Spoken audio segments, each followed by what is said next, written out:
بسم اللہ الرحمن الرحیم۔ اس وقت میں کے پی کے شوتوکان کراٹے چیمپئن شپ بنو سپورٹس کمپلیکس میں موجود ہوں۔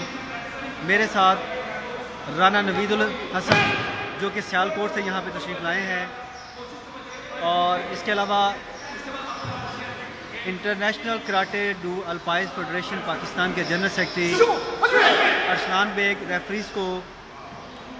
ریفرنگ کے بارے میں بریفنگ دیتے ہوئے چیمپئن شپ سے پہلے، اور اس کے علاوہ جناب محمد بشیر بٹ صاحب چیئرپرسن آل پاکستان کراٹے فیڈریشن کے پلیئرز کو پوائنٹس کے بارے میں بریف کر رہے ہیں۔ ہم ساتھ ساتھ جو ہے باقی تمام کو بھی بیچ میں لائیں گے، اور میرے ساتھ رانا نوید صاحب بھی ہوں گے۔ میں چاہوں گا ان کو کہ یہ بھی میرے ساتھ جو ہے تقریر کریں۔ جناب نوید صاحب۔ ہاں جی، شکریہ عقیل صاحب۔ یہاں پہ میں بتاتا چلوں کہ بنو ڈسٹرکٹ میں جو ایونٹ ہو رہا ہے اسپورٹس جمیزیم میں، تو یہاں پہ بنو کی اپنی ایک ٹیم ہے، اس کے بعد پشاور سے ٹیمیں یہاں پہ پہنچی ہیں۔ کے پی کے مختلف اضلاع کی بات کروں تو اس میں مانسر ہے، نوشہرہ ہے، چار سدہ، مردان، اور اس کے علاوہ جو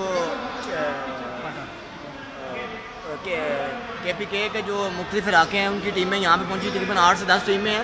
اور ان کے ساتھ میں بتاؤں یہاں پہ ابھی ججنگ ریفری کورس جو چل رہا ہے، تو یہ آپ میرے پیچھے دیکھ سکتے ہیں، یہ بیک پہ یہ ابھی ججنگ ریفری کورس چل رہا ہے۔ تو اس کے ساتھ ساتھ پیچھے بشیر صاحب جو ہیں وہ کھلاڑیوں کو بریف کر رہے ہیں کہ آپ لوگوں نے ایونٹ میں کیا حکمت عملی اختیار کرنی ہے، کیونکہ اس کے ساتھ ساتھ ہم نے ابھی مختلف قسم کے ہمارے جو یہاں پہ کمشنر صاحب ہیں وہ بھی یہاں پہ چیف گیسٹ ہیں، چیف گیسٹ کے طور پہ یہاں پہ آئیں گے، اور اس کے ساتھ جو خصوصی طور پہ یہ فرید اللہ خان نیازی صاحب جو ہیں وہ بھی ابھی تھوڑی دیر میں پروگرام کا باقاعدہ آغاز خود آگے کریں گے۔